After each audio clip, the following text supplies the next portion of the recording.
আপনি যদি বিদেশ ভ্রমণ করতে ইচ্ছুক হয়ে থাকেন তাহলে বিদেশ ভ্রমণের কিছু গুরুত্বপূর্ণ তথ্য আপনাকে জানতে হবে। আসসালামু আলাইকুম, আশা করছি সবাই ভালো আছেন। আপনি কি প্রথমবারের জন্য বিদেশ যাচ্ছেন কিংবা প্রথমবার বিমানে উঠছেন? তাহলে এই ভিডিওটা আপনার জন্য। প্রথমবার বিদেশ ভ্রমণ করতে চাচ্ছেন কিন্তু কিছু গুরুত্বপূর্ণ বিষয় সম্পর্কে আপনি হয়তো জানেন না। এই ভিডিওটি সম্পূর্ণ দেখলে আশা করি বিদেশ ভ্রমণের আপনার যা যা জানা দরকার তার সকল তথ্য পেয়ে যাবেন। প্রথমবার বিদেশ ভ্রমণের সময়টা অনেক আনন্দের। এই দূরের পথ পাড়ি দেওয়ার জন্য অনেক আশা, অনেক স্বপ্ন এবং অনেক কঠোর প্রচেষ্টা থাকে। প্রথমবার বিদেশ যাত্রা করার সময় যে গুরুত্বপূর্ণ কিছু জিনিসের কথা আপনাকে খেয়াল রাখতে হবে সেটা হলো সেই দেশের সংস্কৃতি, অর্থনীতি ও রাজনৈতিক বিষয়। এছাড়া প্রথমবার বিদেশ যাত্রার আগে কিছু বিষয়ের উপর বিশেষভাবে খেয়াল রাখতে হবে। পাসপোর্ট সম্পর্কিত কিছু বিষয়। আপনার পাসপোর্টের মেয়াদ কতদিন আছে সেটা চেক করুন। 3 মাসের কম থাকলে বেশিরভাগ দেশেই ঢুকতে ঝামেলা হয়। এক এক দেশের ক্ষেত্রে এক এক নিয়ম। আপনি যে দেশে যেতে চাচ্ছেন সেই দেশের নিয়ম সম্পর্কে জেনে নিন। ডলার বা বৈদেশিক মুদ্রা পাসপোর্টের এন্ডোজ করে নিন। যত ডলার এন্ডোজ করা থাকবে আপনি সর্বোচ্চ তত ডলার সাথে করে নিতে পারবেন। ক্রেডিট কার্ড থাকলে ডলার এন্ডোজ ও অ্যাক্টিভ করে নিন। আপনাকে অবশ্যই ভিসা এবং পোর্ট সম্পর্কে জানতে হবে। ভিসা ভুয়া বা জাল কিনা তা চেক করে নিন। ভিসায় লেখা তথ্য ও নির্দেশনা ভালোভাবে পড়ুন। নিজে নিজে ভিসা করতে না পারলে অবশ্যই ভালো কোনো ট্রাভেল এজেন্সির পরামর্শ নিন। সরকারি চাকরিজীবী হলে জিও এবং বেসরকারি চাকরিজীবী হলে এনওসি সাথে রাখুন। ভারত ভ্রমণের ক্ষেত্রে বাইরে গেলে আপনার ভিসায় কোনো পোর্ট উল্লেখ আছে কিনা সেটি দেখে নিন। যে পোর্ট উল্লেখ থাকবে শুধুমাত্র সেই পোর্ট দিয়ে ভারতে প্রবেশ করতে ও বের হতে পারবেন। মনে রাখবেন, ভারতীয় রুপি নিয়ে বাংলাদেশের নাগরিকদের ভারতে প্রবেশ বা ভারত থেকে বাংলাদেশে ফেরা নিষিদ্ধ। এখন জেনে নেওয়া যাক বিদেশ ভ্রমণের এয়ার টিকিট সম্পর্কে। এয়ার টিকিটে পাসপোর্ট অনুযায়ী সঠিকভাবে আপনার তথ্য দেওয়া আছে কিনা যাচাই করে নিন। টিকিটে আপনার যাত্রার তারিখ ও দেশে ফেরার তারিখ আপনার ভ্রমণ পরিকল্পনা অনুযায়ী আছে কিনা চেক করে দেখুন। টিকিট চেক করে দেখুন আপনার ব্যাগেজ অ্যালাউন্স কত। ব্যাগেজ অ্যালাউন্স ও নির্দিষ্ট মাপ অনুযায়ী ব্যাগেজ নিন। বাড়তি ওয়েট না নেওয়াই ভালো। বিমান যাত্রায় কিছু নির্দেশনা।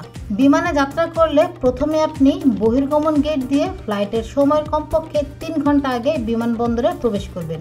টিকিটে যাত্রার সময়, এয়ারপোর্টে উপস্থিত হওয়ার শেষ সময়, terminal number, check in counter number ইত্যাদি চেক করে নিন। প্রবেশের পরে সাথে সাথে মালামাল স্ক্যানিং করাবেন এবং স্ক্যানিং ট্যাগ লাগাবেন। এই সময় লাগেজ সতর্কতার সাথে নজরে রাখবেন। এরপর আপনি রো এরিয়াতে গিয়ে সংশ্লিষ্ট উড়োজাহাজের কাউন্টারে গিয়ে টিকিট এবং পাসপোর্ট দেখিয়ে বোর্ডিং কার্ড সংগ্রহ করবেন এবং চেক ইন লাগেজ কাউন্টারে জমা দিবেন। এরপর আপনি বোর্ডিং কার্ড, পাসপোর্ট, ভিসা এবং পূরণকৃত ইডি কার্ড সহ যাবতীয় কাগজ হাতে নিয়ে এবং হ্যান্ড লাগেজ সহ ইমিগ্রেশনের নির্ধারিত লাইনে দাঁড়াবেন এবং ইমিগ্রেশন করাবেন। আপনার পাসপোর্টে একটি বহির্গমন সিল দেওয়া হবে। নিষিদ্ধ কিছু নিয়ে প্লেনে ভ্রমণ করবেন না। প্রয়োজনীয় ওষুধপত্র সাথে নিন। তারপর আপনি ডিপার্চার কার্ড সংগ্রহ করুন ও পূরণ করুন।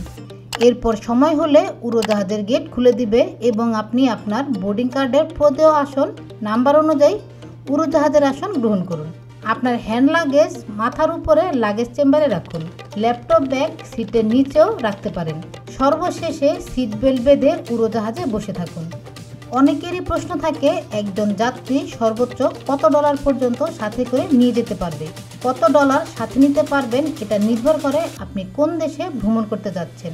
সার্কভুক্ত দেশসমূহ ভ্রমণের ক্ষেত্রে আপনি বছরে সর্বোচ্চ 5,000 ডলার নিতে পারবেন। সার্কের বাইরের দেশগুলোর ক্ষেত্রে বছরে সর্বোচ্চ 7,000 ডলার নিতে পারবেন।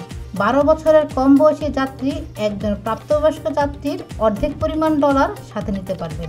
বাংলাদেশে ফেরার সময় আপনি যে কোনো অঙ্কের বৈদেশিক মুদ্রা সঙ্গে আনতে পারবেন, তবে 5,000 মার্কিন ডলার বা তার সমমূল্যের বৈদেশিক মুদ্রার অধিক হলে নির্ধারিত এফএমজি ফরমে শুল্ক কর্তৃপক্ষের নিকট ঘোষণা দিন আপনার কাছে 5,000-এর বেশি পরিমাণ ডলার আছে। এর জন্য কোনো শুল্ক প্রদান করতে হবে না। চিকিৎসার কাজে ডাক্তারি কাগজপত্র প্রদর্শন সাপেক্ষে 10,000 মার্কিন ডলার পর্যন্ত নেওয়া যাবে। তার অতিরিক্ত দরকার হলে যে কোনো অথরাইজ ব্যাংকে প্রয়োজনীয় কাগজপত্র দেখালেই চলবে। প্রয়োজন সাপেক্ষে অতিরিক্ত মুদ্রার অনুমোদন বাংলাদেশ ব্যাংক থেকেই তারাই নিয়ে দিবেন। শিক্ষাজনিত কাজে নেওয়া যাবে ভ্রমণ কোটার সমান ডলার। তবে টিউশন ফি, হোস্টেল ফি এসব ব্যাংকের মাধ্যমে প্রয়োজনীয় পরিমাণ মুদ্রা শিক্ষা প্রতিষ্ঠানে আগেভাগেই জমা দেওয়া যাবে। ফরেইনার এনআরবিদের আসা যাওয়ার ক্ষেত্রে বাংলাদেশে মুদ্রা সীমার শর্ত ছাড়া অন্য কোটা শর্ত খাটবে না। যেই পরিমাণ বৈদেশিক মুদ্রা নিয়ে দেশে এসেছেন অনধিক সেই পরিমাণ মুদ্রা পাসপোর্টে এন্ডোর্স ছাড়াই নিয়ে যেতে পারবেন।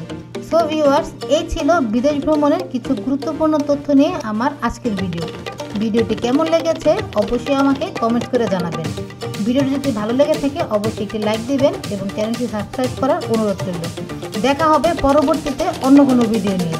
সে পর্যন্ত সবাই ভালো থাকুন, সুস্থ থাকুন। আল্লাহ হাফেজ।